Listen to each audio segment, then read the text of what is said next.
Thank you. Everybody, please have a seat. Well, good afternoon, everybody. Ray LaHood has said that being the Secretary of Transportation is the best job he ever had in public service. And that's fitting because Ray may be the best Secretary of Transportation that the nation's ever had. From the day that he was sworn in, Ray has fought tirelessly to rebuild America's infrastructure, creating good jobs that strengthen the economy and allow us to better compete in the global economy. Over the past 4 years, thanks to Ray's leadership, we've built or improved more than 350,000 miles of road, enough to circle the world more than 14 times. We've upgraded more than 6,000 miles of rail, enough to go coast to coast and back. We've repaired or replaced more than 20,000 bridges and helped put tens of thousands of construction workers back on the job. And that's all due, in no small part, to Ray LaHood's leadership. So every American can thank Ray for his dedication to make our transportation system not just stronger, but also safer. When it comes to his focused attention on the dangers of distracted driving, for example, it's saving lives. And on a personal note, Ray LaHood has been a good friend of mine for many years. Before he served in my cabinet, we served together in Congress. He's a Republican, I'm a Democrat. These days, that sometimes keeps folks apart, but what always brought Ray and I together was a shared belief that those of us who serve in public service owe their allegiance not to party, but to the people who elected them to represent them. And it helps that we're from the same state. Ray's from Peoria, I'm from Chicago, but we both love the state of Illinois, and we both get out there on the golf course, and we're not that good, but we don't take ourselves too seriously. He is a good man and has been an outstanding public servant and a model for the kind of bipartisan approach to governance that I think we need so badly in this town. So, Ray, on a personal level, I could not be more grateful to you for your service and for your friendship.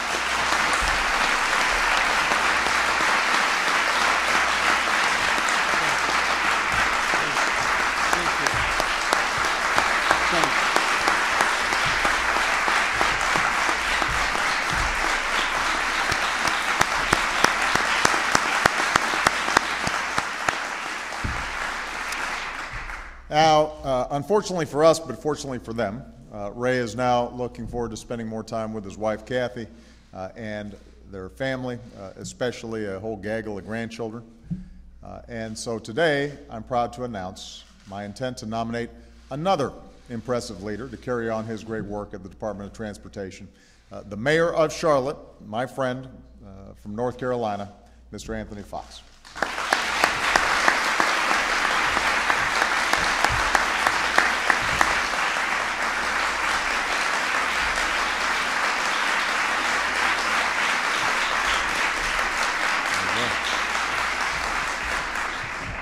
Anthony's life reflects the values he learned growing up in West Charlotte, where he was raised by his single mom and his grandparents. I should add, by the way, that his grandmother is here, and she informed me that she worked here in the White House in the Truman administration. So she's just coming back for a visit.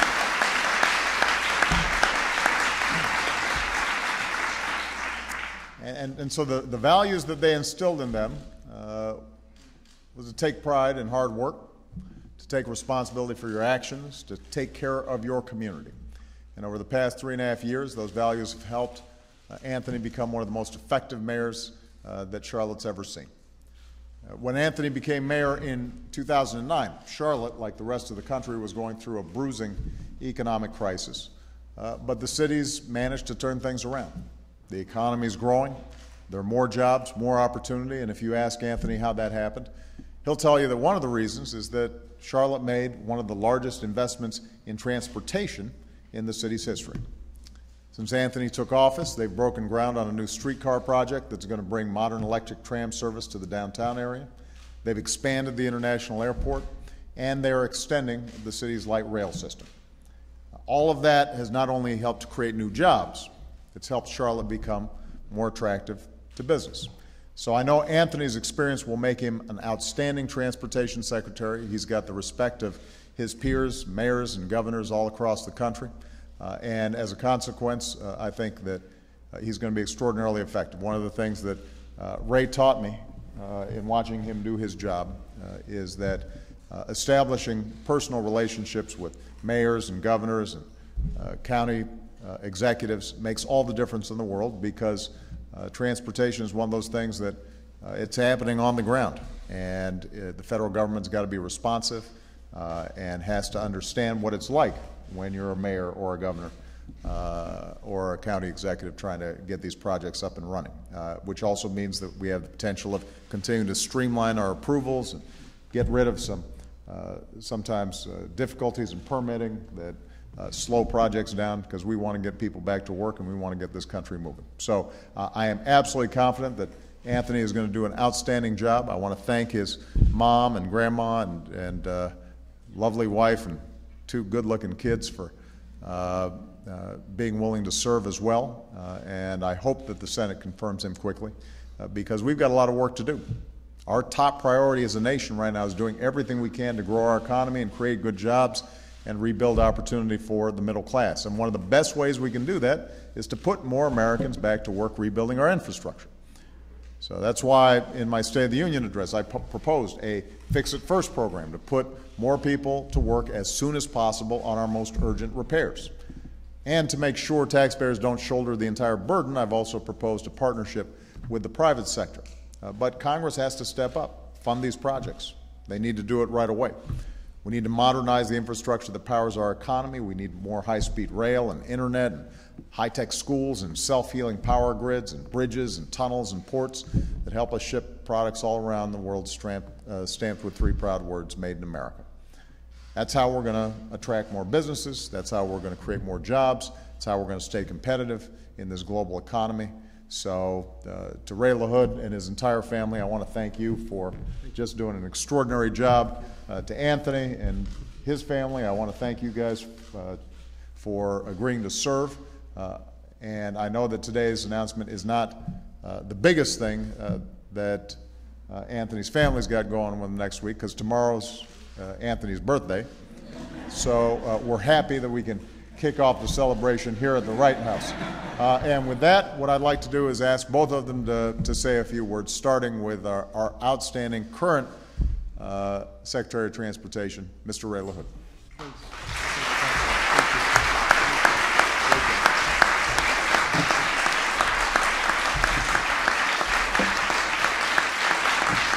Thank you. Thank you very much. Mr. President, your staff told me I only had 1 minute. And since this is the last time I'll be at this podium, I'm going to take a little bit more than 1 minute. I know they won't forgive me, but I know you will. There's no way I can ever thank you for the opportunity that you have provided to me to write the final chapter in my book of service. This is it. You're right. It's the best job I've ever had. And if you're not the best person I've ever worked for, you're right at the top of the list. You've been extraordinary. And I know that every mayor in America is thrilled today, because one of theirs will become the Secretary of Transportation. And what a message you send around the country. What you say to every city is that mayors count, cities count. And Anthony Foxx, Mayor Foxx, will do a great job. Quality transportation choices can mean a better job or a better schools for our families across. Mayor Foxx gets that, and I'm confident he'll do a terrific job. And the other thing, Mr. President, is more than 4 years ago on a very cold day in Chicago, you kind of rolled the dice on Ray LaHood.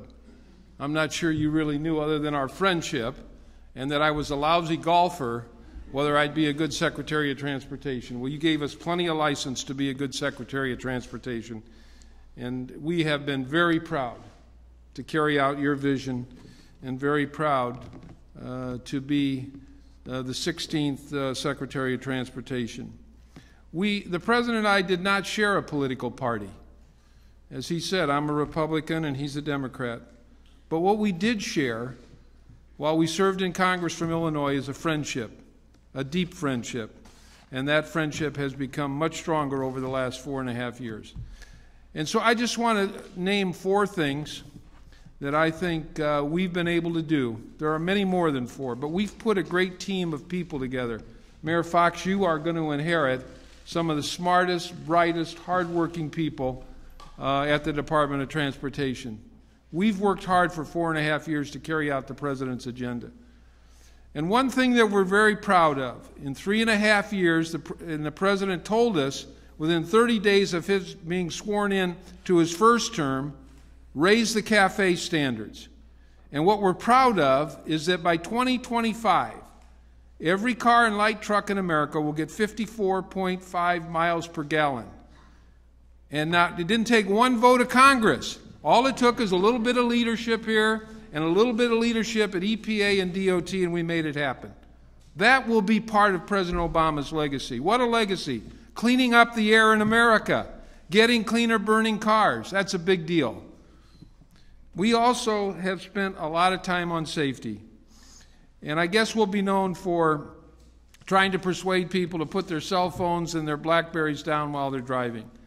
And we're right at the starting gate on this. Distracted driving is an epidemic.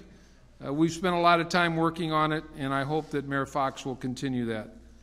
I think the crowning glory for the President, and he's going to have many legacies, but his transportation legacy will be high-speed rail in America, bringing passenger rail all over America.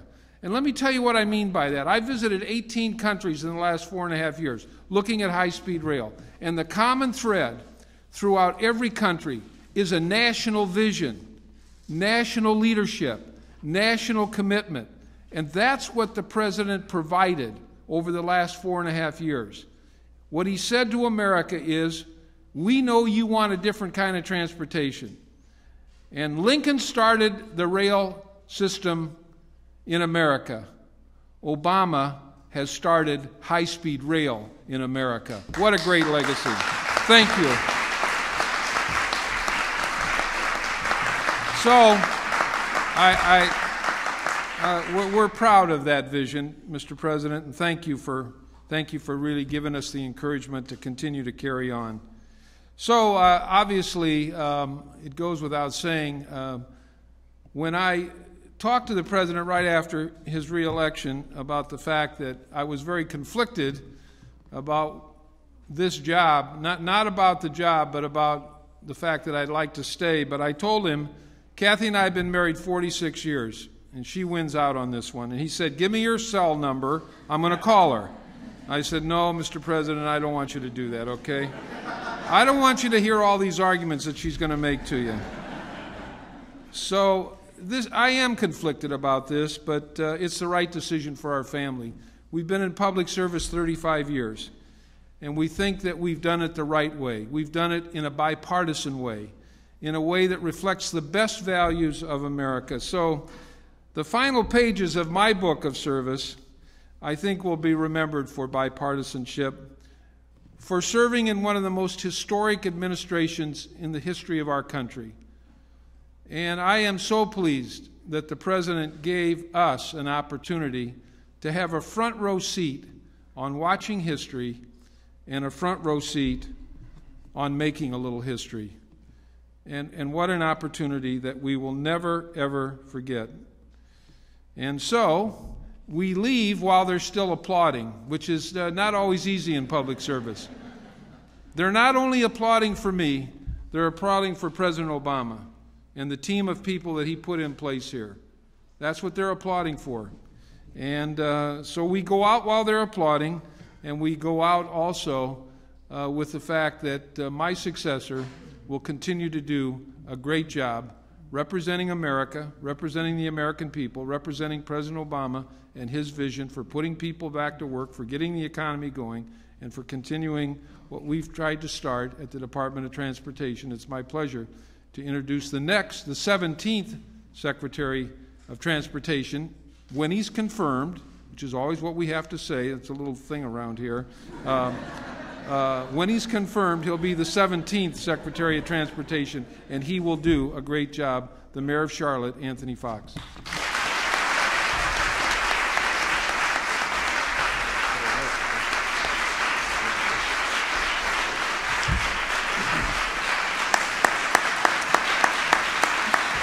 Thank you.